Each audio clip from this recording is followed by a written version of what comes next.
네, 안녕하세요. 반갑습니다. 대전교구 사회보건화국 국장 겸 정의평화위원장으로 일하고 있는 김명태 마테오 신부입니다. 우리 신부님은 예전에 민화위원장으로 계셨었어요. 그래서 함께 일했었는데 신부님 초대로 또 이 도고동남 공동체 여러분들 오늘 노을피정 함께 할 수 있어서 대단히 또 기쁘고 또 영광스럽게 생각합니다. 노을피정이라고 들어서 저 밖에서 마당 노을 보면서 이렇게 하는 그런 야외 피정인 줄 알았는데 더울 것 같아서 아마 실내에서 하시는 것 같아요. 애초에 취지는 아마 그러려고도 하셨을 것 같은데 노을 피정 여러분들과 이렇게 또 함께 할 수 있어서 대단히 또 반갑고 기쁩니다. 먼저 이것도 하고 이따가 뭐 음악회도 하고 막 그러시는 것 같아요, 그죠? 그러면 시작기도 먼저 하겠습니다. 시작기도 성부와 성자와 성령 이름으로 아멘. 하늘에 계신 우리 아버지, 아버지의 이름이 거룩히 빛나시며 아버지의 나라가 오시며 아버지의 뜻이 하늘에서와 같이 땅에서도 이루어지소서.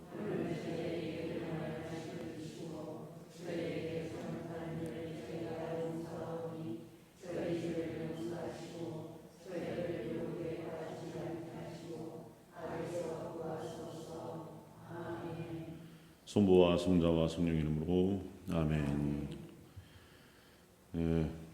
시작하면서 기타나 노래 낭곡 해드리고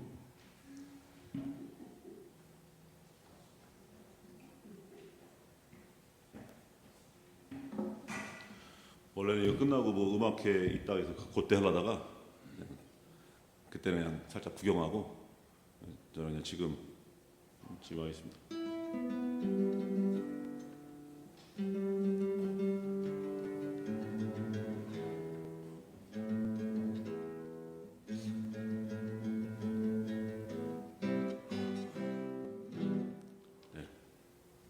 대충 할 테니까 대충 들으세요. 그 양희은 님의 사랑 그 쓸쓸함에 대한 노래가 있어요.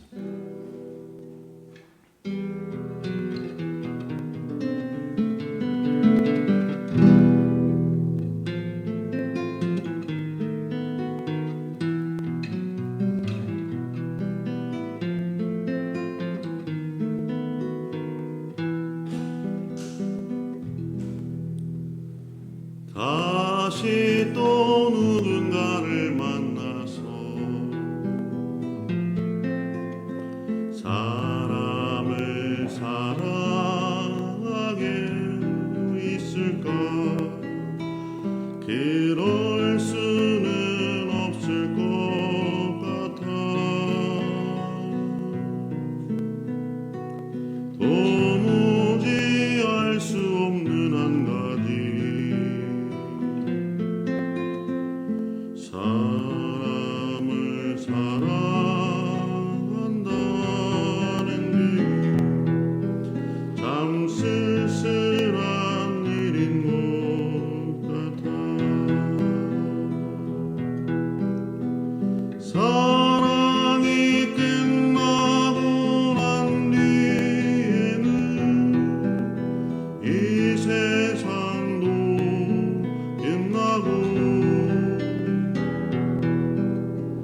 날 위해 빛나던 모든 것도 그 빛을 잃어버려. 누구나 사는 동안에 한 번 잊지 못할 사람을 만나고 잊지 못할 이별도 하지.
예, 올해 이제 끝나고 음악회 때 하려 했던 건데 지금 이렇게 여러분과 함께 말씀 나눔하면서 하는 게 더 좋을 것 같아서 신부님께도 말씀 또 해주셔서 했습니다.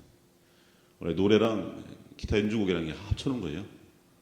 원래 이런 노래가 있는 게 아니고 양희은의 노래와 이제 로망스라고 하는 유명한 기타곡인데 스페인에서 작자미상의 스페인 민요처럼 이렇게 전해내온 음악입니다. 이게 이제 왜 언제 유명해졌냐면 이 음악이 영화 때문에 유명해졌어요. 영화 음악으로. 금지된 장난이라고 하는 영화가 있었어요. 이게 무슨 어떤 영화냐면 전쟁 영화예요. 프랑스 어느 시골 마을에 2차 세계대전 때 어느 조그만 꼬마가 여자 아이가 죽은 강아지 시체를 들고 이렇게 옵니다. 폭격 때문에 부모님 다 돌아가시고 얘 혼자 사는 거예요. 시골 농가에 이제 어느 꼬맹이 소년이 그걸 보고 얘는 죽었으니까 묻어줘야 되는 거다라고 묻어주고 항상 죽은 다음에 십자가를 이렇게 무덤에 꽂아 놓는 거다. 라고 해서 십자가도 어디서 구해다가 딱 꽂아줘요. 그러면서 이제 몰래 그 시골 농가에서 이 아이를 이제 이게 소년의 부모님도 일단 임시로 데리고 있기로 해서 지냅니다. 그러다가 이제 전쟁통에 뭐 사람만 죽는 게 아니고 또 이 아이들은 이제 봐가지고 뭐 짐승들, 동물들이 죽는 거 보면 다 이제 무덤을 만들어줘요. 무덤 만들어주고 십자가 꽂아주고. 나중에 십자가가 이제 떨어졌어요. 그러니까 이제 성당에 가서 성당 십자가를 원래 훔칩니다. 그리고 성당에 있는 십자가를 다 갖다가 무덤 만들어서 꽂아주는 거예요. 그러니까 본당 신부님이 이제 이 성당에 있는 십자가 다 어디 갔어? 이렇게 되는 거죠. 그러고 이제 보아니 얘네 꼬맹이들 둘이 수상한데, 그러니까 그 이제 농장의 그 소년의 아버지가 이 본당 신부님한테 이 소리를 들어요. 평상시에 이 둘이 수상하니까 불러서 추궁을 합니다. 십자가 니들이 가져갔지? 아니라고 막 잡아떼는데 그 즈음에 이제 적십자에서 전쟁 고아들을 이제 수용소에 데려다 주려고 이렇게 찾으러 다니는데 이 꼬맹이 소녀도 이제 전쟁 그 고아 수용소에 가게 됐어요. 그러니까 이 남자 아이가 서로 이제 헤어지게 되니까 서로 정들었고 그래서 아빠한테 이제 서로 이렇게 약속을 합니다. 이 아이를 우리 집에서 이 꼬맹이 소녀를 계속 있게 해주면 내가 십자가 어디다 놨는지 다 알려드리겠다. 그리고 아버지랑 그렇게 서로 이렇게 이제 해서 그렇게 하기로 협상을 해요. 그래, 그럼 네가 십자가가 어디에다 놨는지 다 알려주면 저 꼬맹이 여자 아이 계속 집에 살게 해주겠다라고 하고 그래서 이제 십자가를 찾게 되죠. 숨겨놓은 십자가를 다. 근데 이 아빠가 약속을 지켰겠어요? 안 지켰지. 안 지키고 신고를 해요. 그래서 이제 적십자사에서 와서 이 소녀를 데리고 가는데, 그러니까 이 소녀는 아빠가 약속을 어겼잖아요. 속이 상해갖고 막 그동안 만들어놓은 무덤 가서 발로 차고 하면서 막 화가 나가지고 막 이러면 이 꼬마 소녀는 이제 수용소를 이렇게 데려가는 그런 그런 식으로 영화가 끝나는데 그때 나온 배경음악이 이거예요. 로망스라고 하는 그냥 우리가 로망스니까 이제 남녀간의 사랑을 그린 영화처럼 보이는데 사실 그게 아니고 금지된 장난이라고 하는 전쟁 영화입니다. 여기서 이제 제목이 의미심장하죠. 금지된 장난, 금지된 장난. 이 아이들이 십자가 몰래 훔쳐갖고 이제 무덤 만들어놓고 하는 거 이게 금지된 장난인 것처럼 직접적으로는 보이지만 사실상은 어른들이 일으킨 전쟁. 이게 진짜 금지된 말도 안 되는 장난이라는 거죠. 이게 장난이란 표현이 어울리지 않지만 그래서 아이들의 그 모습을 빗대어서 어른들의 말도 안 되는 이 전쟁이라고 하는 참극을 그걸로 해서 비판하는 겁니다. 그런 영화예요. 현재 우리 남북 분단 상황이죠. 그래서 이제 모두가 좀 하나 되는 그런 세상이 됐으면 좋겠는데 남북한만 분단된 게 아니고 사실 분단의 모습들 많이 있습니다. 한 가정 안에서도 서로 갈라져서 싸우기도 하고 또 동서가 갈라지기도 하고 동쪽과 서쪽 이쪽 호남 지방, 영남 지방 갈라져서 서로 막 이렇게 티격태격하죠. 그래서 모두가 하나 되는 세상 이게 좀 우리가 추구하는 세상이기도 한데 오늘 이 시간에 여러분들과 함께 나눌 이야기는 우리가 어떻게 하면 서로 일치를 이루고 살아갈 수 있는가라고 하는데 소통의 문제에 대해서 함께 얘기 나누고 싶어요. 지금 우리의 삶이 어떤 식으로 자꾸 이렇게 변해가냐면 각자도생이라는 말이 있습니다. 각자도생. 알아서 하는 거야. 알아서. 옆 사람이야 죽어나가든 말든 불행해지든 말든 슬퍼하든 말든 남의 집 자식 죽든 말든 내 자식만 건강하게 살면 되는 거죠. 누군가가 굶든 말든 나만 배부르면 되는 거예요. 누군가가 불행해지든 말든 나만 행복하면 되는 거지. 이런 식으로 살아가고 있어요. 그런데 이것은 우리의 신앙과 정면으로 배치돼요. 예수님이 알려주신 가르침은 그게 아니고 함께 살아야 돼요. 함께. 서로 어우러져서 함께. 우리 천주교를 전 세계적으로 공통적으로 천주교는 우리가 이제 한자식 명칭이죠. 전 세계에 천주교를 가리키는 용어가 있어요. 전 세계적으로 공통되게. 뭐예요? 천주교를 뭐라 그래요? 가톨릭이라고. 가톨릭이죠. 우리 가톨릭 교회입니다. 이게 공식 용어예요. 천주교를 지칭하는 공식 용어. 우리가 천주교 하면 이제 우리 한자식 문화권 안에서 부르는 이름이지만 전 세계 공용어는 가톨릭입니다. 가톨릭의 뜻이 보편적이다 이 뜻이에요. 공본되다 이런 표현도 쓰는데 보편적이다. 그럼 뭐가 보편적이겠어요? 뭐가? 그 가르침이 시대와 장소를 초월해서 모든 인간에게 보편적인 가르침이다. 첫 번째로 이런 뜻이 있어요. 그죠? 이 예수님의 가르침이 미국에서는 틀리고 한국에는 맞고 이런 게 아니죠. 모든 시대를 초월해서 모든 장소, 국가, 민족, 인종 모든 걸 초월해서 다 보편적인 진리다. 뭐 이런 뜻이 있는 거죠. 근데 이거보다 더 중요한 뜻이 있어요. 더 중요한 뜻.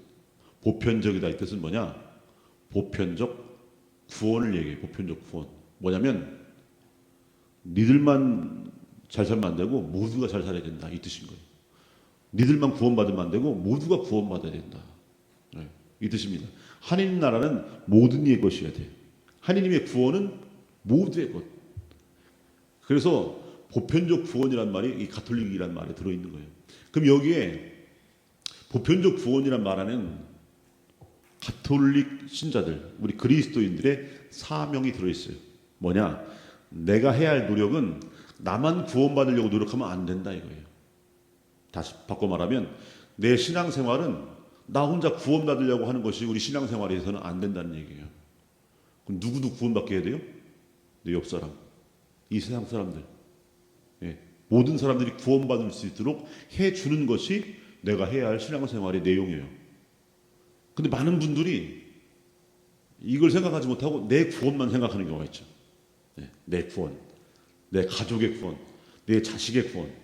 요거 생각하는, 요것만 신앙생활의 전부인 것처럼 사는 사람들이 있어요. 나만. 가만히 생각해 보세요. 여러분들 기도의 내용이 대부분 다 뭐예요? 하나님께 청하는 기도의 내용 다. 나, 부모, 형제, 자식. 딱 여기에 국한되어 있어요.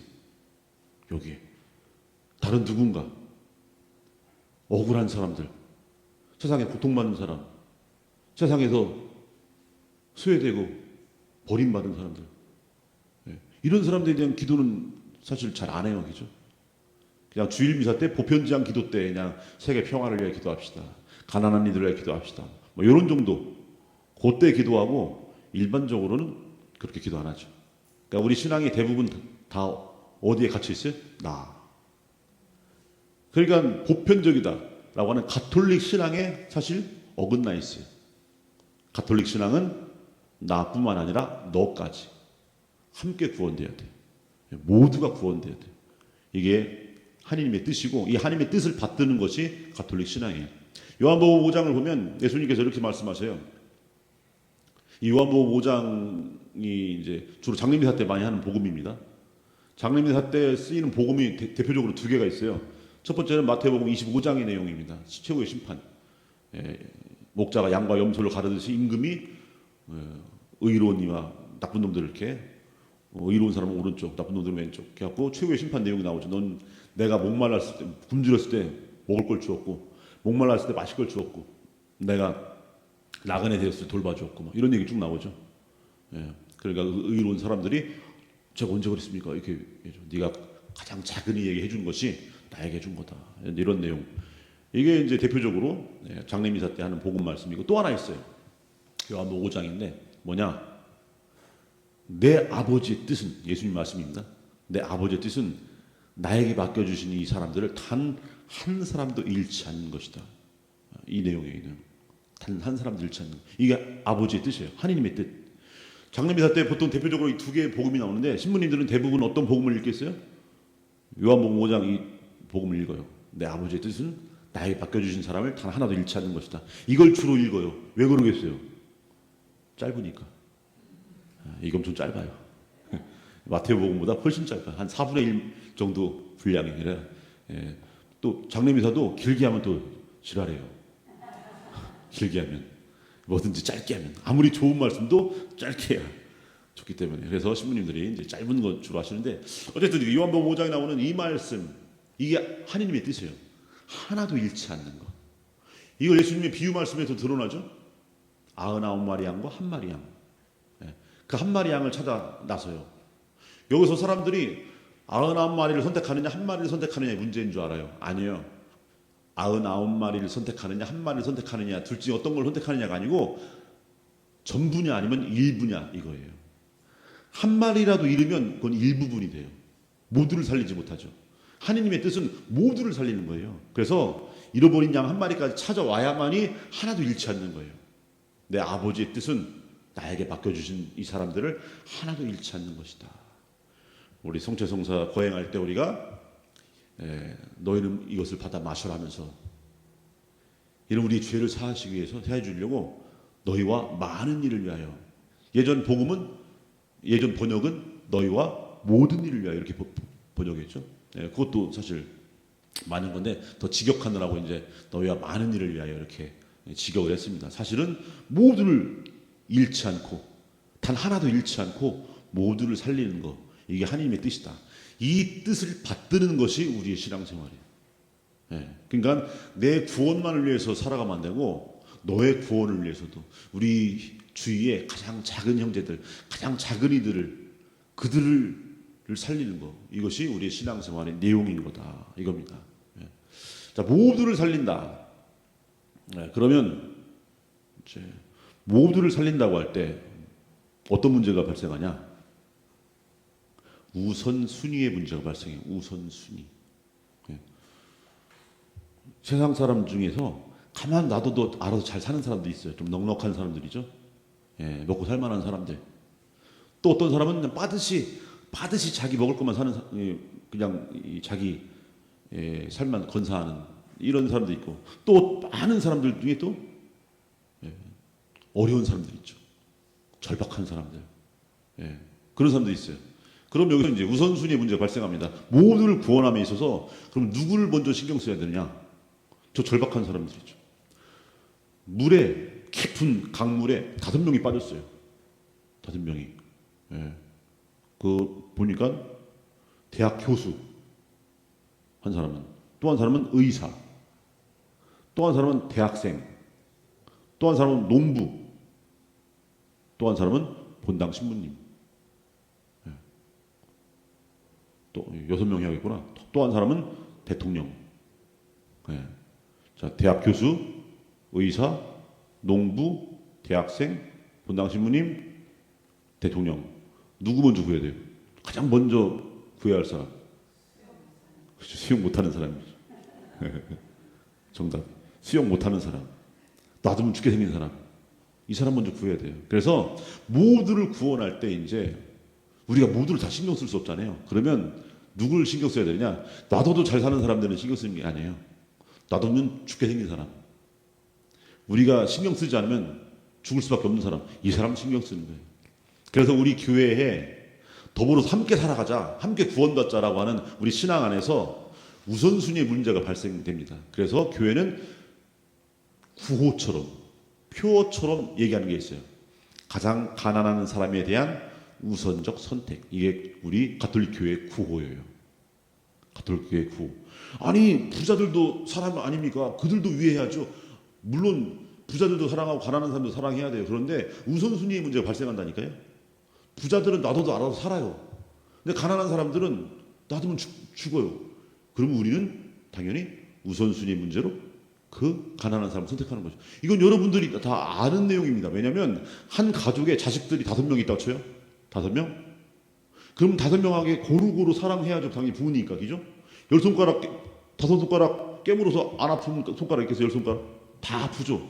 그러니까 모든 자식들에게 똑같이 사랑을 베푸는 건 마땅한데 그 중에 막내 딸이에요, 딸.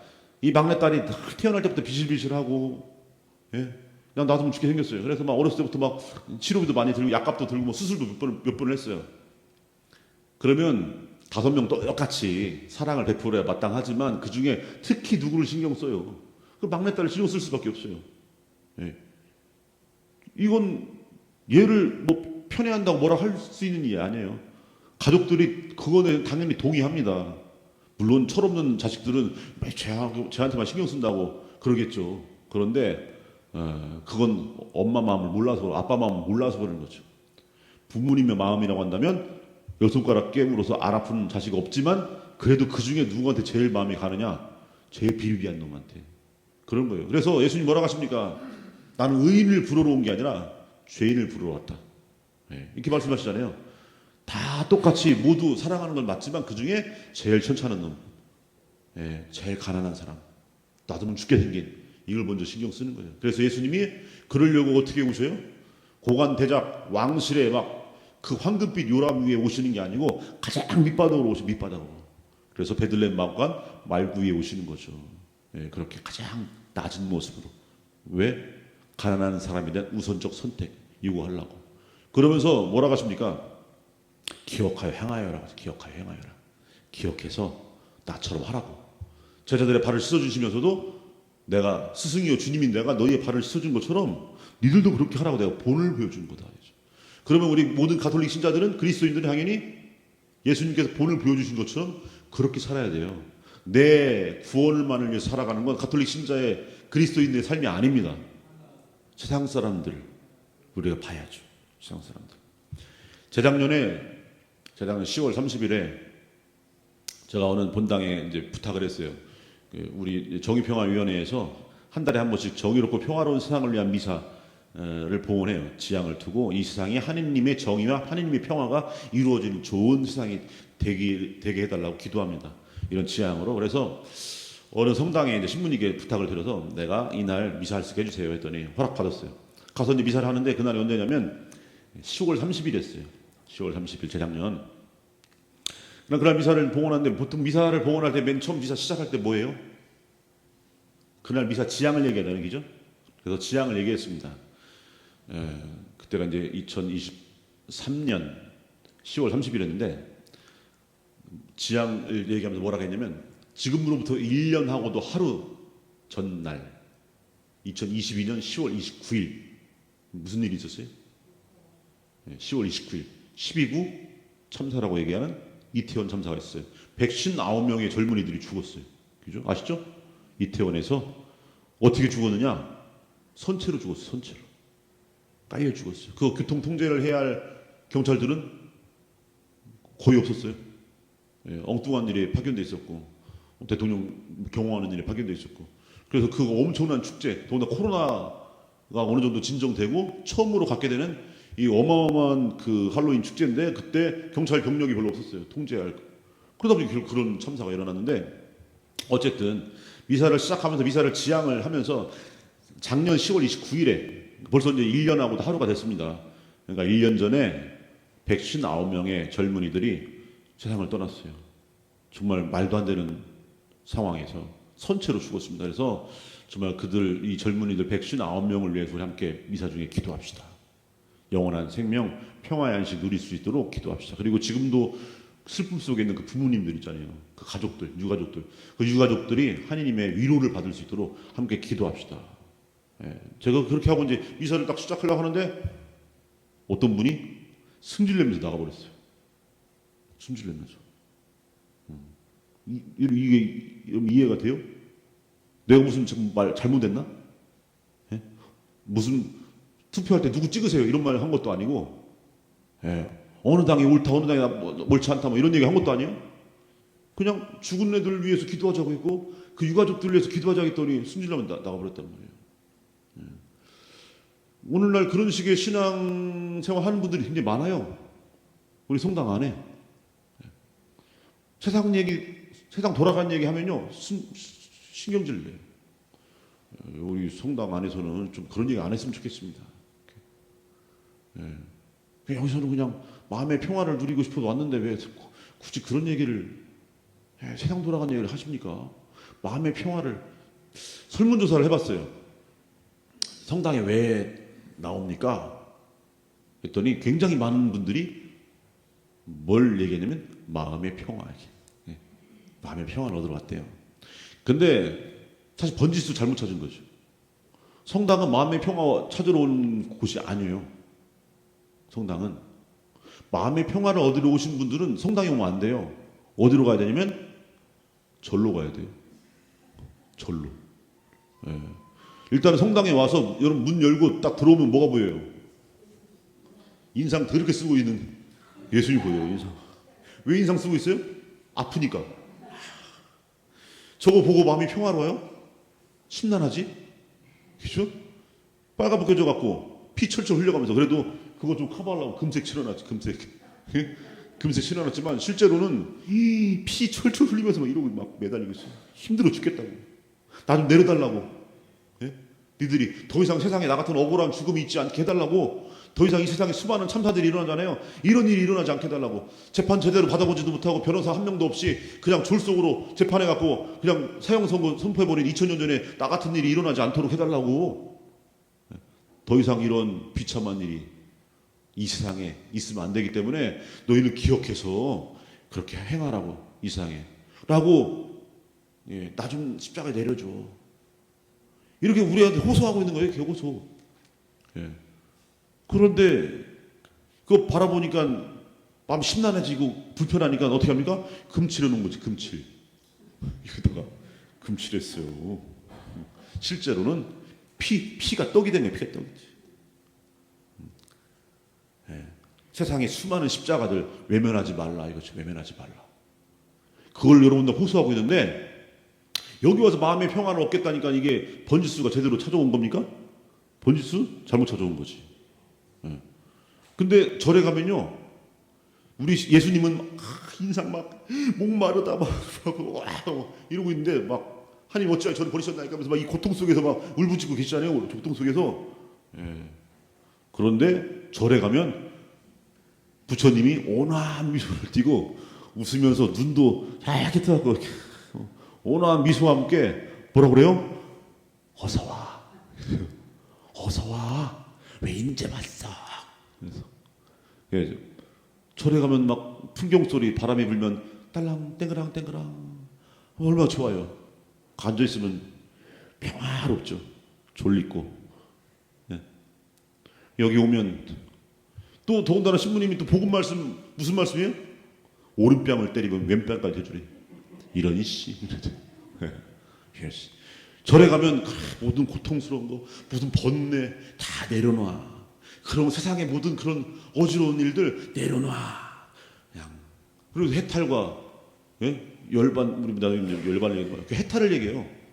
세상은 고통의 바다. 그런 거 다 그냥 내려놔. 근데 오히려 여기서는요, 그걸 기억시켜요, 더. 기억하라고. 기억시키네. 기억과 행하라고.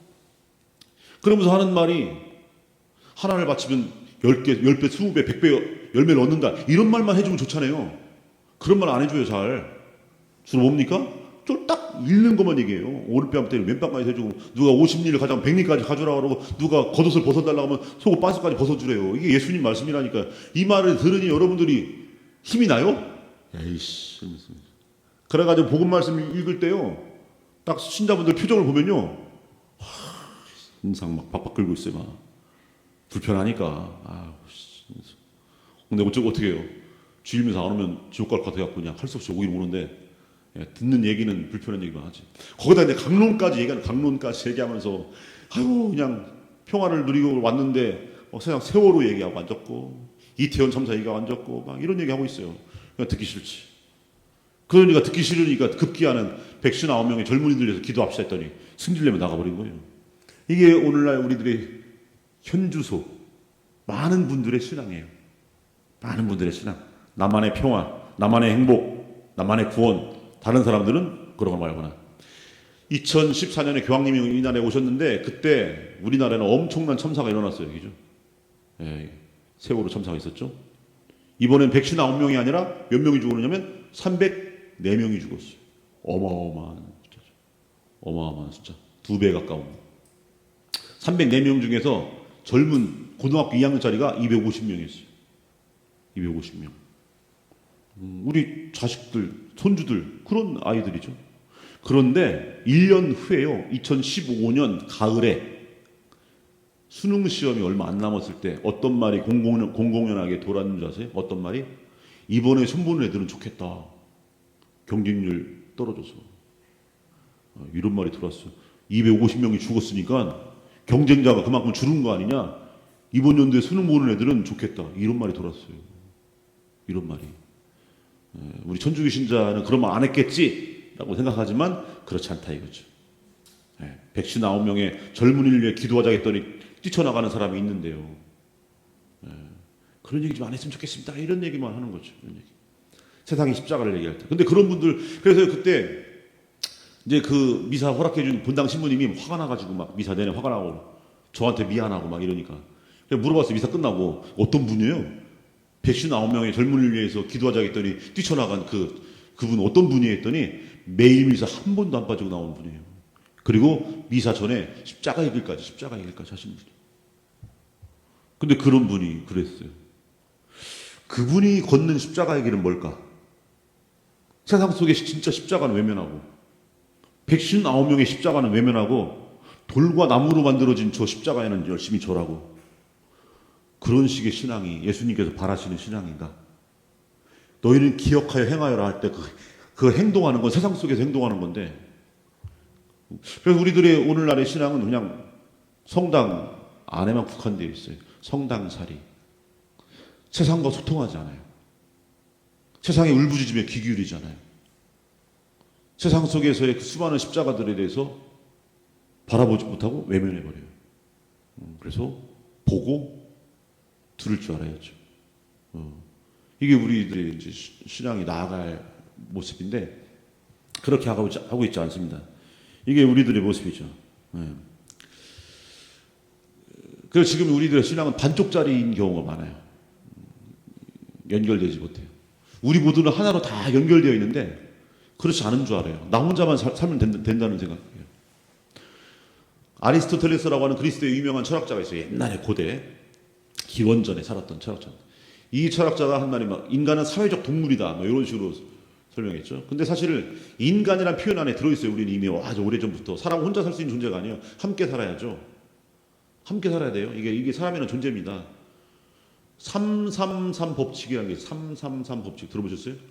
333. 뭐요? 그런데 뭐냐면 사람이 어떤 곳에 고립되어 있을 때 그 사람이 살아날 확률을 계산할 때 쓰는 거예요. 사람은 3분 동안 숨 안 쉬면 죽어요. 해보세요. 죽지. 아니 저는 5분 동안 참은 적도 있습니다. 그런 경우도 있어요. 하지만 일반적으로 평균을 내면 3분이라고 얘기합니다. 3분 동안 숨 못 쉬면 이제 죽어요. 그래서 숨을 쉬어야죠. 그래서 만약에 어떤 사람이 고립됐어요. 막 탄광이 무너져서. 근데 거기가 공기가 안 통해요. 그러면 죽었겠죠. 3분 동안 숨 안 쉬면 죽으니까. 이거 계산하는 거예요. 공기는 통한다 그러면 좀 더 살겠죠. 그죠? 그 다음에 두 번째 3은 뭐냐? 3일 동안 물 안 먹으면 죽어요. 물론 사람에 따라서 좀 차이가 있어서 4일도 버틸 수 있고 어떤 사람은 5일도 버틸 수 있을지 모르겠지만 일반적으로 평균을 내면 3일 동안 물 안 먹으면 죽는다. 그래서 어떤 사람이 고립됐는데 공기는 통해요. 근데 물도 없고 아무것도 없어요. 그러면 며칠 못 가서 죽겠죠. 근데 물은 있네, 물. 그럼 더 살겠죠. 3일 더 살겠죠. 나머지 3은 뭐냐? 3주 동안 밥 안 먹으면 죽어요. 3주 동안 음식을. 그래서 333 법칙이죠. 3분 동안 숨 안 쉬면 죽고 3일 동안 물 안 먹으면 죽고 3주 동안 밥 안 먹으면 음식을 먹지 않으면 죽어요. 그런데 보니까 다행히 갖고 있는 비상식량이 하나 있었어요. 그러면 이 사람은 3주 이상은 살겠죠. 그죠? 이런 걸로 계산하는 거예요. 이런 걸로. 그래갖고 뭐 무너졌을 때, 터널이 무너졌다, 탄광이 무너졌다. 뭐 이런 경우에 계산을 해봐서 생존자의 생존 확률이 얼마나 되겠는가 이거 따지는 거예요. 그런데 이 333 법칙에서 우리가 알 수 있는 대단히 중요한 사실이 하나 있어요. 공기, 물, 음식 다 내 안에서 내가 스스로 갖고 있는 거예요? 아니죠?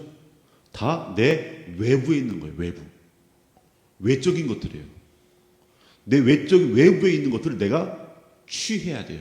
내 걸로 만들어야 되는 거예요. 다시 말해서 333 법칙이 우리에게 알려주는 정말 중요한 사실 한 가지는 뭐냐? 인간은 자기 스스로의 힘으로는요 3분도 못 사는 사람들인 거예요. 3분이 뭡니까? 당장 심장이 멈춰버리면 당장 죽어버리는 게 인간인데, 그죠? 그래서 스스로의 힘만으로는 3분도 살지 못하는, 3일도 살지 못하는, 물이 없으면 3일도 살지 못하는, 음식이 없으면 3주도 살지 못하는 것이 나약한 인간이다.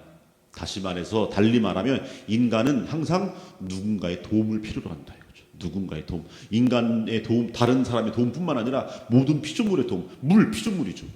공기, 음식 다 피조물이에요. 우리가 살아갈 수 있는 이유는요. 밥상을 한번 보세요. 우리의 밥상. 그 안에 온갖 동식물의 희생이 들어있어요. 온갖 동식물의 생명을 내가 취하는 거예요. 이게 먹는다 이 뜻입니다. 먹는 거예요. 그렇게 하자면 우리는 죽어요. 이게 인간이에요. 그래서 인간은 스스로의 힘으로 살아갈 수 없는 존재가 인간이에요. 그렇기 때문에 사람은 항상 서로 도와가면서 살아야 돼요. 다 연결되어 있어요. 이렇게 연결. 너 없으면 난 못 살아요. 이게 인간이란 존재입니다. 인간이란 존재. 하느님은 그래서 서로 돕고 살아가도록 그렇게 창조하셨어요. 서로 도와가면서 살아가라고. 한 사람만 사는 것은 슈퍼맨처럼 완전하게 창조하신 게 아닙니다. 다 불완전해요. 누군가가 없이는 못 살아요. 도움을 받지 못하면 못 삽니다. 서로 도움을 받고 주고 그렇게. 그러면 여기서 서로 도와주고 도움 받을 수 있는 그런 에너지가 있을 거 아니에요. 내가 누군가를 돕고 내가 도움 받고 하는 에너지. 이게 뭡니까? 이걸 예수님이 우리 알려줘요. 너희 한 사람 한 사람은 다 초능력을 지닌 무슨 슈퍼맨 같은 존재는 아니지만 그냥 놔둬버리면 3분도 못 버티고 죽을 존재지만 서로 도와가면서 살아갈 수 있는 존재. 그렇기 때문에 서로 돕기 위해서는 뭐가 필요하냐? 사랑이 필요하다. 이 사랑이 바로 한 사람 한 사람 다 불완전하고 나약한 존재가 모두 함께 살아갈 수 있는, 단 한 사람도 잃지 않고 살아갈 수 있는 그 에너지가 뭐냐? 이게 사랑인 거예요. 내가 비록 아무것도 가진 게 없지만 저 사람의 사랑 때문에 내가 그 사람으로부터 뭘 받을 수 있는 거예요. 나는 돈 한 푼 없어요. 그런데 저 사람은 돈이 있어요. 그 사람의 사랑으로 내가 그 사람의 돈으로 살아갈 수 있는 거예요. 내 스스로는 당장 수술 안 하면 죽게 생겼어요. 근데 저 사람들의 사랑으로 그들이 돈을 조금씩 모아서 내 수술비를 대줘요. 이 사랑으로 살아가는 거예요. 이 사랑으로. 여러분들 자식을 낳으면 자식 스스로 이미 피덩어리, 얘가 무슨 돈을 벌어와요. 뭘 벌어와요. 놔두면 죽어요. 자식들은, 그죠? 오히려 밖에 동물보다 못하는 거예요. 동물들은요, 지가 그래도 알아서 살아가는 생명력이 인간보다 훨씬 강한데, 인간은 세상에 있는 수많은 동물 중에서 제일 약한 게 인간이에요. 동식물 중에. 그런데 살아요. 커서 저처럼 이렇게 막 커져요. 뭐 때문에 살겠어요? 부모님의 사랑으로. 아무런 조건 없이 베풀어준 사랑 때문에. 딱 봐가지고 태어나자마자 이 새끼는 나중에 커서 나를 위해서 나를 공양할 만할까? 나중에 내가 늙었을 때, 힘없을 때 이 새끼가 나를 죽을 때까지 잘 모실 만할까 보다. 안 돼. 이 새끼는 보니까 형편없어. 나도 버려. 이렇게 하지 않잖아요. 그 계산기 두들겨 본 다음에 얘는 괜찮아. 그래. 살려. 얘는 안 돼. 이 새끼 죽여. 이게 아니잖아요. 5을 낳든 10을 낳든 간에 부모님은요 무조건 다 살리죠. 조건 없이 무조건. 왜? 내가 사랑하는 자식이니까. 무조건 살리는 거예요. 이 부모님의 사랑이 이 세상 사람들에게 있다면 비록 피 한 방울 섞이지 않는 남이라 하더라도 내가 자식처럼 살릴 수 있는 거예요. 그렇다고 한다면 한 푼도 갖고 있지 않고 심지어는 몸도 성하지 않고 배운 것도 없고 가진 것도 없다 하더라도 살아갈 수 있잖아요. 나보다 몸 더 성한 사람 덕분에, 나보다 더 똑똑한 사람 덕분에, 나보다 더 많이 가진 사람 덕분에 살아갈 수 있어요. 그걸 가능케 하는 힘이 뭐라고요? 이게 사랑이라고요. 사랑.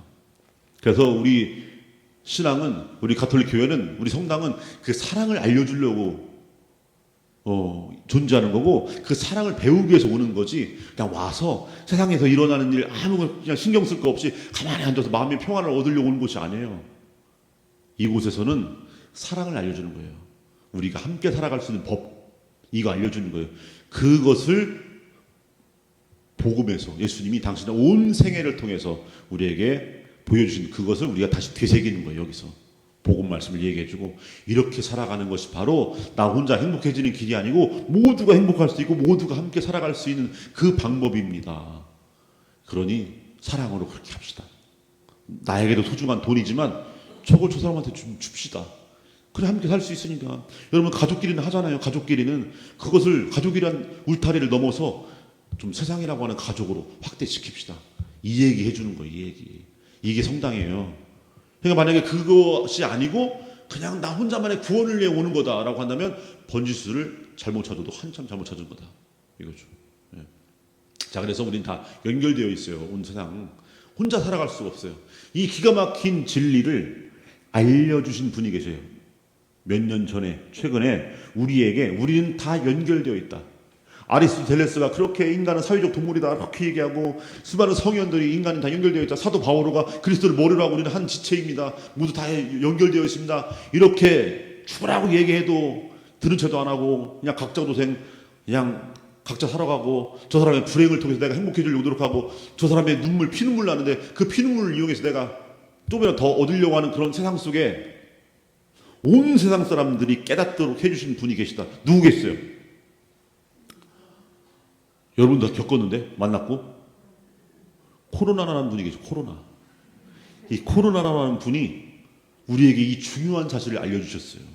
그 어떤 성인들도 그렇게 열심히 얘기해도 듣는 사람이 있고 안 듣는 사람이 있고 그랬는데, 이 코로나는 전 세계 모든 사람이 이걸 깨닫게 해줬어요. 팬데믹이란 말이에요. 팬데믹. 코로나를, 이런 이 전염병은요 등급을 매겨요. 팬데믹이란 말이 그리스 말에서 나온 겁니다. 팬이란 말은요 판. 이건 뭐냐면 모두라 뜻입니다. 모두. 예외가 없다. 모두. 데믹이란 말은 데모. 사람이란 뜻이에요. 사람. 모든 사람. 보편적인 거죠. 한 사람도 예외 없다 이 뜻이에요. 그 강력한 전염성이. 그래서 이 코로나가 어떤 일을 만들어 놨는가? 그 전까지, 코로나가 창궐하기 전까지는요 그냥 알아서 살았어요. 각자 도생. 옆에서 누가 죽든 말든, 일하다가 컨베이어 벨트 껴갖고 죽든 말든, 저 태안 저기 석탄 화력발전소에서 김용균이라고 하는 20대 청년이 그 둘이서 해야 할 거 혼자 하다가 죽었어요. 껴서. 그러거나 말거나 내 자식만 안 죽었으면 됐지 뭐. 이렇게 살았어요 우리가. 304명 죽든 말든 우리 자식은 이번에 수능 잘 봐서 좋은 대학 들어가야지 이렇게 살았어요. 119명이 죽든 말든 우리 자식은 거기 안 올라가서 참 다행이다. 이태원 안 가고 그날 딴 데 가서 놀았으니 다행이다. 그냥 그러고 살았어요. 그러고 살았는데 이 코로나가 우리에게 기가 막힌 사실을 깨닫게 해줍니다. 뭐냐? 옛날에 그 다모라고 하는 드라마가 있어요. 다모. 아세요? 다모?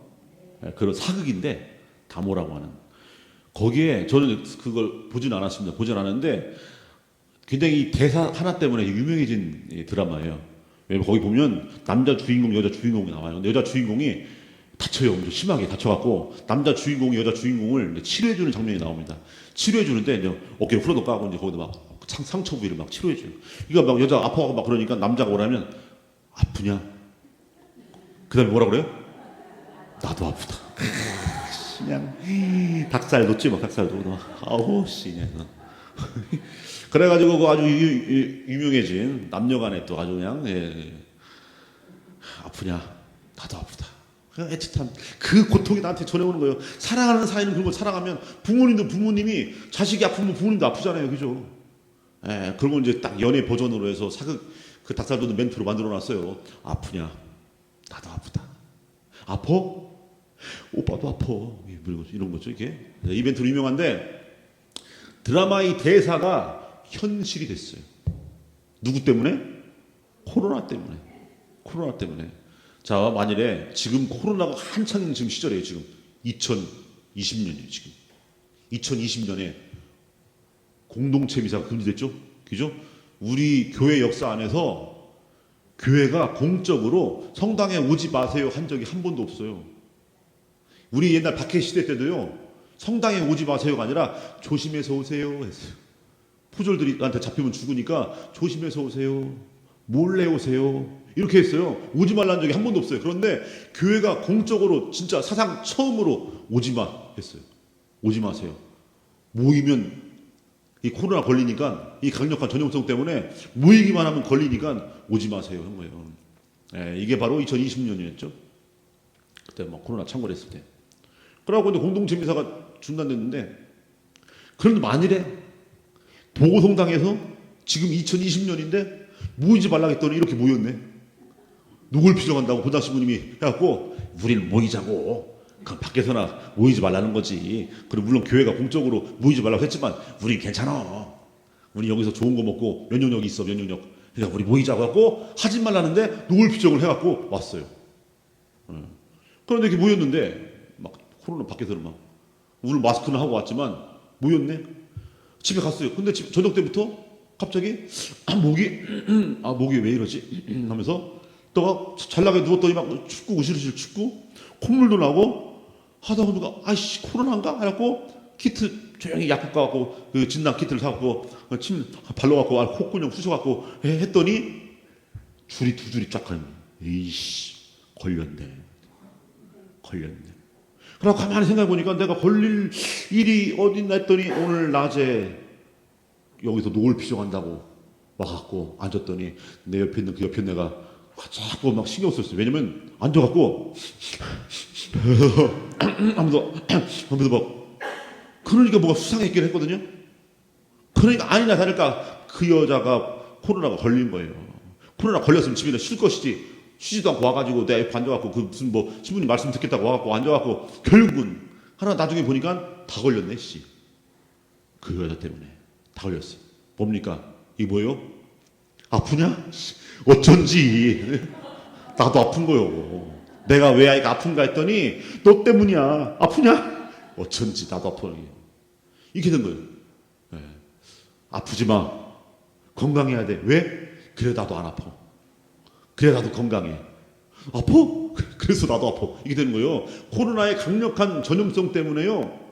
드라마 사극에나 나왔던 아프냐? 나도 아프다. 이 일을 현실로 만들어 놓은 거예요. 아파? 어쩐지 너 때문이야. 내가 아파. 이렇게 된 거예요. 이렇게. 그래서 코로나가 우리에게 잊고 살았던 그동안 망각하고 있었던 중요한 사실을 알려준 거예요. 우리는 다 연결되어 있다. 우리는 다 혼자 살아가는 존재가 아니다. 우리 함께 살아가는 거구나. 그래 아프지 말아야 돼. 그럼 너의 아픔, 너의 죽음이 당장 나한테 아무런 영향을 안 미치는 것처럼 보이지만 결국은 그 돌고 돌아서 나에게 영향을 미치게 돼요. 304명의 죽음이, 119명의 죽음이, 그 누군가의 죽음이 산업 현장 속에서 빵 만들다 죽고 속탄 전기 만들다 죽고, 야, 그건 남의 집 자식이고 남의 집 뭐 가족들의 일이지라고 지금은 그렇게 생각될지 모르지만 결국은 그 죽음이 돌고 돌아서 나에게까지. 네. 우리는 한 몸 같아서 사도 바오로가 말씀하십니다. 우리 그리스도를 머리로 해서 다 같은 지체들이라고. 우리 몸뚱아리 이루는 것처럼. 그래서 지금 당장 내가 어느 한 곳이 썩어가고 있어요. 야 거기는 다리만 썩으니까 나는 상관없어. 아니에요. 결국은 이게 나한테 영향을 미치잖아요. 심장이 간이 아파 죽었는데 난 괜찮아. 나는 심장만 건강하면 돼. 아니단 말이에요. 간이 죽으면 심장도 죽어요. 그죠? 우리 몸에서 어느 하나 연결되지 않은 것이 없어요. 다 연결되어 있죠. 그래서 우리는 다 함께 건강해져야 돼요. 넌 죽어도 돼. 이런 사람 하나도 없어요. 이 세상에는요. 죽어도 되는 사람 하나도 없어요. 절대 죽으면 안 돼요. 이 세상에는 불행해져도 돼. 이런 사람 하나도 없어요. 다 행복해야죠. 이 세상에는 구원받아서는 안 되는 사람 하나도 없어요. 다 구원받아야죠. 이게 바로 아버지 하나님의 뜻인 거예요. 이게 부모님의 마음이고 이 부모님 마음에 동참하는 거 이것이 우리가 가져나가야 할 이 관계성인 거예요. 관계성. 우리가 악마, 마귀 이걸 이제 그리스 말로 디아볼로스라고 디아볼로스. 이걸 이제 라틴어로 디아볼루스라고 합니다. 디아볼루스. 이게 악마, 사탄이라는 뜻이에요. 사탄. 악마를 이제 디아볼루스라고 하는데 스페인 말로는 디아블로라고 하고 영어로는 데블이라고 합니다. 그냥 디아블로스인데 디아블루스 이 악입니다. 악. 이 디아볼루스 악의 어원 뜻이 있어요. 디아라고 하는 말이 붙죠. 디아볼루스잖아요. 디아. 이 디아라는 말이요. 접두사예요. 접두사. 어떤 말 앞에 붙여요. 이 디아라는 말이 갖는 뜻이 있어요. 원래 하나였던 것을 갈라놓는 걸 그런 의미를 지닌 말이 디아예요. 디아. 그래서 디아스포라라는 말이 있어요. 디아스포라. 이건 뭐냐면 유대인들이 함께 모여 살다가 나라를 잃고 뿔뿔이 흩어지겠어요. 나라를 잃어버렸으니까 뿔뿔이 흩어져서 자기들끼리 무리를 이루고 살아요. 이걸 디아스포라라고 해요. 원래는 하나였다가 나라를 잃고 뿔뿔이 흩어져 사는 거죠. 디아플라그마란 말이에요. 디아플라그마. 그러면 우리 횡격막이라는 게 있어요. 횡격막. 우리 몸에 가슴, 흉부와 복부. 복부는 소화기관이 있고 흉부는 호흡기관이 있죠. 심장도 있고 생명기관. 그래서 이 흉부와 복부를 서로 갈라놔요. 이게 횡격막이에요. 이것을 라틴어로 디아플라그마라고. 그러니까 하나의 몸통을 갈라놨잖아요. 횡격막이 작용 때문에 이제 우리 호흡도 할 수 있는 거고 이렇게 되는 건데 어쨌든 이렇게 원래 하나였던 걸 갈라놓는 것을 디아라는 말이 갖고 있는 뜻이에요. 그러면 디아볼루스 무슨 뜻이냐? 갈라놓는 자라는 뜻이에요. 갈라놓는 자. 하느님과 인간을 갈라놓고 인간과 인간을 갈라놓는 거예요. 원래 하느님과 인간이 연결되어 있어요. 인간과 인간이 연결되어 있고 우리 인간의 존엄성은 하느님과 연결되어 있기 때문에 있는 거예요. 또 인간과 인간의 존엄성도 이렇게. 그래서 부자와 가난한 사람이 연결되어 있으면요, 부자의 부유함이 가난한 사람한테 흘러가요. 그래서 가난한 사람이 아무리 가난해도 죽지 않아요. 잘 살아요. 왜? 연결되어 있으니까. 이 사람은 정말 재능이 있고 똑똑해요. 이 사람은 재능도 없고 똑똑하지 않아요. 배운 것도 없고. 근데 이 사람들이 연결되어 있으면 이 사람의 그 유능함 때문에 이 사람이 살아요. 이렇게 되는 거예요. 한 가족이 다 연결되어 있기 때문에 그 가족 중에 못난 자식이 있다 하더라도 가족 안에서 살잖아요. 그죠? 아버지가 벌어온 돈으로 엄마가 맛있게 해줘갖고 가족 형제들끼리 부족한 분이 살아요. 꼭 똑똑해야 살아남는 게 아니에요. 큰아들은 똑똑하지만 막내아들은 더럽게 멍청해요. 그래도 살아요. 똑같이 먹고 살아요. 똑같이 입고 살아요. 똑같이 누려요. 왜? 연결되어 있으니까. 그렇게 우리는 비록 하느님 앞에서 보잘것없는 존재지만 하느님과 연결되어 있기 때문에 하느님의 은총으로 살아가고 있어요. 그렇게 연결되어 있기 때문에 인간과 인간도 그렇게 연결되어 있기 때문에. 그런데 이걸 단절시키는 놈들이 있단 말이에요. 단절시키는 놈. 이게 뭐냐? 디아볼루스라는 거죠. 갈라놓는 자. 이걸 우리가 악마라고 해요. 악마. 이게. 그러면 여기서 그 갈라진 것을 다시 연결시키는 것. 이게 우리가 구원을 향해 나아가야 할 관건이죠. 우리 신앙생활 안에서 우리가 해야 할 것도 갈라진 것을 연결시키는 것. 이게 우리 신앙생활에 해야 할 노력들이에요. 그러면 갈라진 걸 연결시키는 것. 다시 아까 단어로 돌아가서 디아볼로스의 디아라는 말이 원래 하나였던 것을 분리시키는 거라고 했잖아요. 그러면 이 정반대 뜻이 있어요. 정반대. 갈라졌던 걸 다시 합치는 것. 이 뜻을 가진 단어가 있어요. 이 접두사가 있어요. 디아와 정반대 뜻을 지닌 단어. 심이란 말이죠. 심. S-Y-M. 심. 이 심이란 말은요, 디아라는 말과 정반대예요. 갈라진 걸 합쳐요. 심포니 오케스트라란 말이에요. 심포니. 심포니는 포니, 소리라는 뜻이에요. 여러 가지 소리들을 하나로 합치는 거예요. 이게 심포니 오케스트라예요. 교향곡. 심포니. 그래서 심이란 말은 갈라진 걸 합치는 의미가 있습니다. 그러면 여기서 디아라는 말이 안 좋으니까 디아볼로스, 디아를 빼버려요. 빼버리고 이 말에 심을 갖다 붙여요. 그러면 뭐가 돼요? 심볼루스죠. 심볼. 심볼이 뭐예요? 상징. 상징이에요. 이 상징이란 말이 우리 교회 용어, 우리 가톨릭 교회 안에서 굉장히 중요한 용어로 써요. 이 심볼루스란 말을. 심볼이란 말을. 뭘 가리킬 때 쓰느냐? 여러분들 잘 아는 거예요. 우리말로 이걸 뭐라고 번역하냐면 성사라고 번역해요. 성사가 바로 심볼루스예요. 심볼루스. 성사가. 나중에 이제 이 말을 사크라멘툼이란 또 라틴어로 따로 또 쓰기도 하지만 원래 성사를 가리키는 원래 우리 교회 용어는 심볼. 그래서 칠성사가 다 뭘로 이루어졌어요? 다 상징으로 이루어졌어요. 상징으로. 그죠? 세례성사 물을 붓고 씻는 그런 상징들. 성체성사 빵과 포도주라고 하는 상징을 통해서 하느님께 보이지 않는 하느님의 은총들이 우리 눈에 보이는 형태로 드러나잖아요. 그러니까 성사를 정의할 때 뭐라고 정의하냐면 보이지 않는 하느님, 보이지 않는 하느님의 은총을 눈으로 볼 수 있는 가시적 표징, 상징을 통해서 드러내는 것을 우리가 성사라고 하는 거예요. 자, 그러면 성사는 7가지 성사만 있는 게 아니에요. 하느님과 인간 갈라진 디아볼로스 때문에, 악마 때문에 갈라진 것을 다시 합치는 것, 연결시켜주는 것이 다 성사적 기능을 하는 거예요. 그래서 성사 중에 성사를 뭐라고 해서 성사 중에 성사. 7성사의 원형이 되는 거. 우리는 예수님이라고 하는 예수님. 예수님이야말로 아담이 지은 죄, 뱀, 디아볼로스가 하느님과 인간을 갈라놓고 인간과 인간을 갈라놓는 것을 다시 연결시켜 주신 분, 예수님. 그 예수님께서 하느님과 인간을 연결시키고 인간과 인간을 연결시켜 주는 거예요. 그리고 그 기능을 예수님께서 어디서 하라고? 그 뜻을 이어서 누가 하라고? 교회가 하라고. 이게 바로 가톨릭 교회인 거예요. 우리 그리스도교는 그 성사적 기능을 수행하는 거예요. 이 세상을 향해서. 이 성당 안에서, 이 울타리 안에서 하는 게 아니라 세상 속에서. 그래서 수많은 갈라진 관계를 다 연결시켜야 돼요.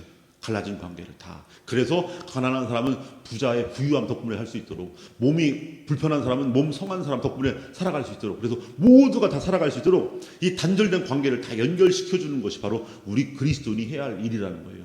그래서 우리 그리스도인의 신앙은요, 성사적 인간이어야 돼요. 성사적 인간, 연결시키는 인간이어야 돼요. 종교란 말, 라틴어로 렐리지오라고 해요. 렐리지오. 여기서 릴리지오는 앞에 레는 접두사, 레는 다시라는 뜻입니다. 다시. 이게 레고, 뒤에는 리지오는 리가레라는 말이 나오는데, 리가레는 뭐냐? 묶는다, 이 뜻이 묶는다. 종교는 다시 묶어주는 거예요. 다시 연결시켜주는 거예요.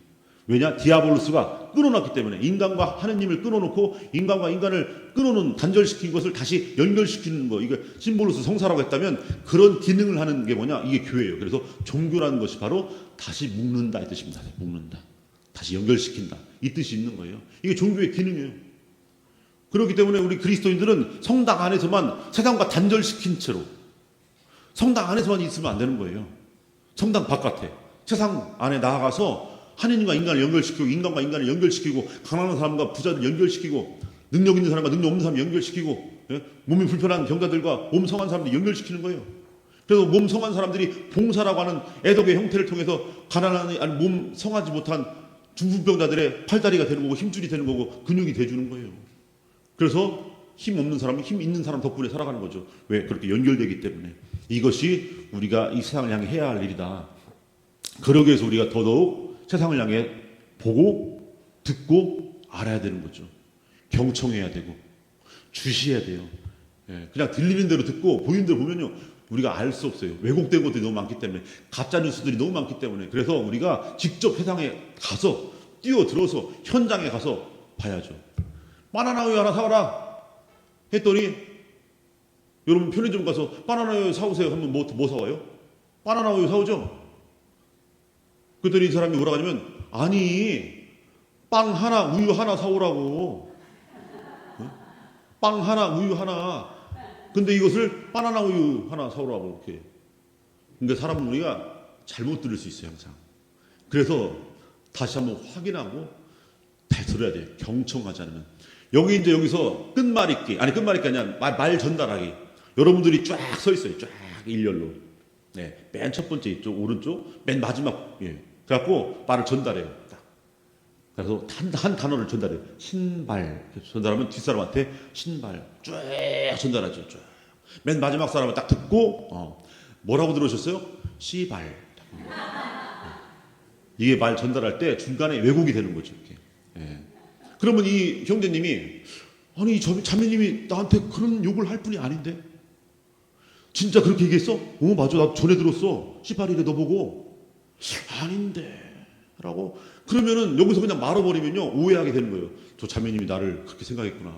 세상에 난 성당 다닌다고 되게 좋게 봤는데 씨발이 뭐야. 근데 그게 그럴 일 없는데 궁금하면 이제 뭐 해야 됩니까? 직접 가야죠. 발품을 팔고 시간을 들여서 가서 물어봐야죠. 자매님, 정말 제가 이런 말씀 드려서 그런데 자매님이 지난 몇 날 몇 시에 저한테 씨발이라 하셨어요? 아니요, 자매님, 형제님 어느 날 보니까 신발이 워낙 낡아갖고 그 형제님이 신발을 하나 사다 드려야 되나, 저 그 말 했던 거예요. 이때 오해가 풀리는 거예요. 경청이 그래 중요합니다. 경청. 우리가 경청하지 않으면, 들리는 대로 들으면요, 우리는 몰라요. 거기서 단절돼 버려요. 둘 사이가 이제 끝나버리는 거예요. 이런 젠장. 그러고 뭔 소리 되는 거죠. 그래서 이 단절되는 것을 다시 연결시키려면요, 여러분들 들어야 돼요. 잘. 그게 경청입니다. 들리는 대로 듣는 게 아니라 적극적으로 들어야 돼요. 주시 적극적으로 봐야죠. 그게 6이라니까. 아니야, 9야. 지가 서 있는 자리에서는 6처럼 보이고 9처럼 보여요. 6자가 거꾸로 보면 9자가 되는 거잖아요. 그러니까 그 사람 위치에 가서 보면 9자로 보일 수도 있겠구나. 이렇게 되는 거죠. 역지사지라고. 그럼 역지사지. 그래서 그 사람 자리에 가보지 않으면요, 내 자리에서만 보면요, 에이씨 6이구만 이렇게 해버려요. 이렇게 9는 무슨 9야, 예? 6이구만 이렇게 되는 거예요. 그래서 내가 발품을 팔고 그 자리까지 가야 보는 거예요. 가자. 네. 어떻게 딱 보면 저거 삼각형이야. 아니야 동그라미야. 아니야 부채꼴이야. 가봤더니 원뿔 형태 원뿔. 자기가 있는 자리에서는 삼각형처럼 보이고 때로는 둥근 원처럼 보이고 때로는 부채꼴처럼 보이겠지만 사실은 원뿔인 거죠. 원뿔. 그러니까 직접 가서 이렇게 둘러봐야만이 뭔지 알게 되는 거예요. 이게. 그래서 우리는 그렇게 해야만이 파악하고 알고 그래야 세상 속에서 그 억울한 사람들의 울부짖음 이걸 알게 되는 거예요. 그렇지 않고 그런 게 싫어서 귀찮아서 그냥 창문 닫고 커튼 치고 밖에서 막 수많은 울부짖음 막 비명소리가 들리는데 딱 친 다음에 성당에 와서 음악 틀어놓고 나는 굳게 믿나 뭐 이런 게 그냥 아름다운 성가만 들으면 세상에 그런 것은 우리가 알 수가 없어요. 그래서 직접 세상을 향해서 나아가고 현장을 향해 나아가는 거예요. 그래야 알 수 있고 그때 우리는 서로 연결되게 되는 거예요. 그렇구나. 그런 거구나. 라고 그들의 그 절박함에서 기울일 줄 알고 그리고 우선순위 앞에서 그에게 대해 손을 내밀 수 있는 거. 너는 내가 굶주렸을 때 먹을 걸 주고 내가 목마를 때 마실 걸 주었다. 아니 그 최후의 심판 보면요. 마무리하겠습니다. 그 나쁜 놈들에게 뭐라고 하냐면 너는 내가 굶주렸을 때 먹을 걸 주지 않았고 목말랐을 때 마실 걸 주지 않았고 내가 헐벗을 때 입을 것도 주지 않았고 내가 나그네 되었을 때 돌봐주지 않았고 내가 감옥에 갇혔을 때도 찾아주지 않았다 했더니 뭐라 그래요? 이 사람들이 언제 그랬어요? 이러죠. 언제 그랬어요? 이 뭡니까? 난 몰랐는데? 말을 하지 이런 거예요. 말을 하지. 난 못 들었어요. 난 몰랐어요. 나 그런 줄 몰랐는데 말을 하지 그랬어요. 부자와 라자로의 비유를 보면요, 부자가 벌을 받아요. 근데 부자가 라자로를 그렇게 만들었다, 라자로에게 뺏었다, 라자로를 때렸다 이런 말 하나도 없어요. 그냥 부자는 그냥 부유하게 살았어요. 근데 부자의 잘못이 뭐냐? 라자로가 자기 문 앞에서 그렇게 가난하게 살다가 죽은 줄 모르는 거예요. 몰랐다는 사실에서 내 책임에서 면할 수 없다 이거죠. 난 몰랐거든요. 나는 그냥 단절된 채로 살았어요. 밖에서 어떤 일이 전쟁이 벌어지고 뭐가 있든 말든 나는 성당에서 그냥 열심히 기도하고 살았어요. 단절된 채로. 그건 그들의 죽음에 대한, 그들의 배고픔에 대한, 그들의 불행에 대한 책임에서 내가 벗어날 수 없다. 부자가 가난한 라자로의 삶에 대해서 몰랐다 하더라도 너의 그 단절된 라자로와 연결되지 못한 그 단절된 모습이 그거에 대해서 너는 책임을 져야 된다. 그래서 나중에 보면요 뭐라고 하냐면 아브라함 할아버지가 뭐라고 하냐면 그 부자가 막 그 고통 속에서 좀 물이라도 적셔서 내 입에 좀 대주세요 했더니 뭐라고 하냐면 너와 라자로 사이에는 우리 사이에는 깊은 골짜기가 가로막혀 있다고 했잖아요. 그 깊은 골 누가 만든 거예요? 부자가 만든 거예요. 부자가 살면서 라자로와 연결되지 못한 그 부자의 부유함이 라자로에게 흘러가지 못한 그 단절이 죽어서까지 이루어지는 거예요. 그래서 너와 나 사이에는 서로 오갈 수 없는 깊은 구렁이 가로막혀 있다 이거죠. 이게. 그래서 이 시대에 연결되지 못한 삶에 대한 책임은 우리에게 오는 우리에게. 여기서 열심히 혼자서 그냥 돌과 나무로 만들어진 십자가에 열심히 절해봤자 소용없다 이게. 진짜 십자가를 바라봐야죠. 마무리 이렇게 잘 들어주셔서 감사합니다. 원래 4시 20분에 끝내달라고 했는데 4시 30분까지 했으니 이걸 어쩌지?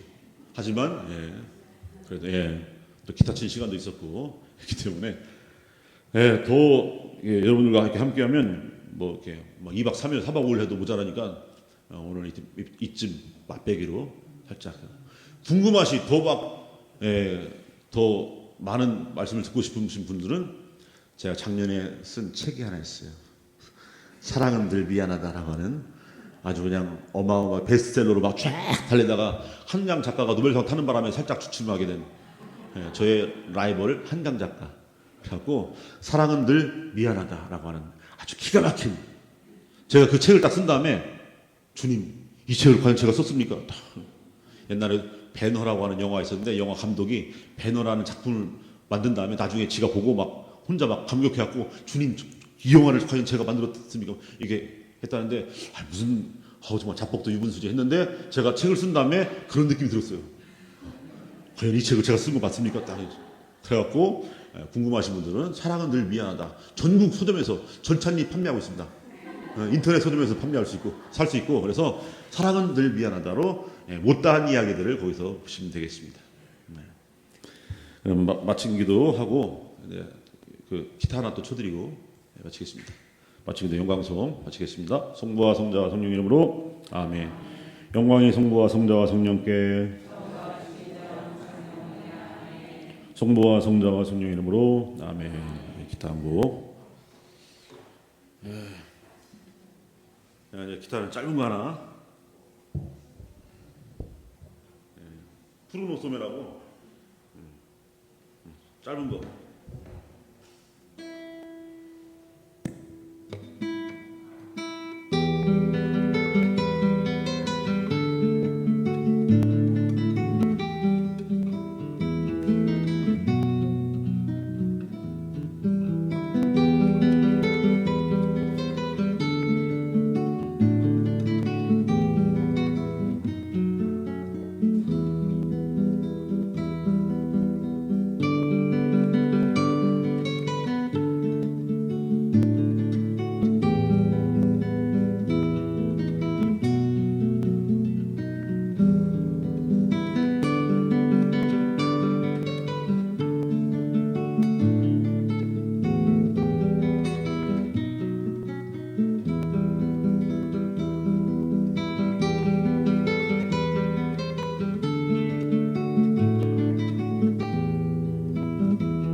하도 오래돼서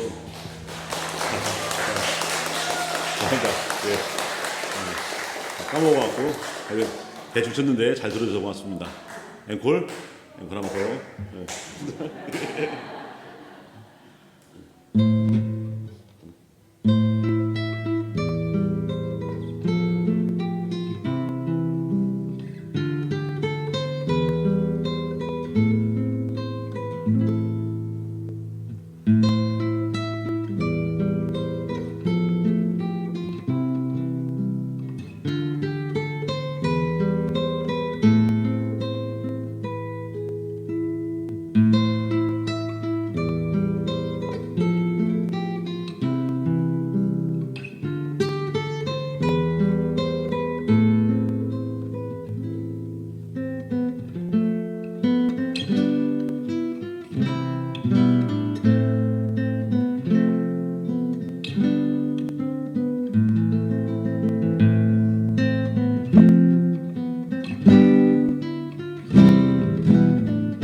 감사합니다.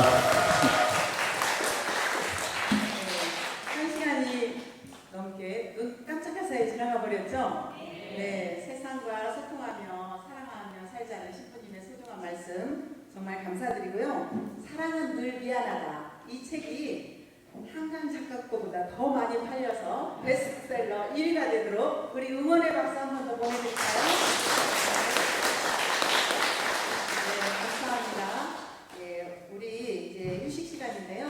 휴식 시간 나가서 우리 흐정에 참가하신 분들 단체 사진을 한번 찍을 거예요. 여기 계단 내려가서